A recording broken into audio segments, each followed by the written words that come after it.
ibyak le bel to pa pasan nin chibal ama sa penin chidam takin ni pisa nga pan graduate the ding le itanong tun pi pasan ka phathi ke don tan changa cho kaya kapa ko khen thanga cho le kano ijma na he 2023 kumin kalai sim sum zam ding shilong apan Delhi lam Thangsuanmung Mount Carmel School and Nikita na po sa Manila kung so kaya Tulalin St. Stephen's College BA Philosophy Honors kasi mlang tatahi kung tuntong lain po piso nga kamay na lit kaya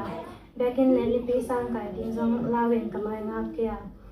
zong kong kay manit kaya hila zong hun ka na ilog siya nga ang thay siyam le hun ka na isunsun siya nga bekin kay di ang zong tigi kaya kanite ito nga zong panunama kung kay sunsun siya nga mi thay siyam le hoy siyam takin hoy tak le nam takaw makay leong kitwa pi kalom de le kasi ate ito nga zong nungdang kong kong kum lui may kay na po pitin VBS asayo ka Sunday school kay sungin ka VBS masapin le ka VBS top na kaya nung kasama mai ka Sunday school experience sung tengla ka pa rin na memorable pin Hatzaw nga hiking he kasi ate ka senior te ka kanwapi te le kino ay ka junior te aga kuna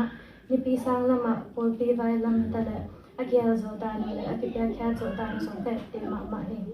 atol na di na tunya ka graduate pi te him pe hangno na papasyan atapa jesu khazi apol pi inu ipale e mami malja ta ding chitakin mon vai na to asim cha ding han thon in tha kong pe wathi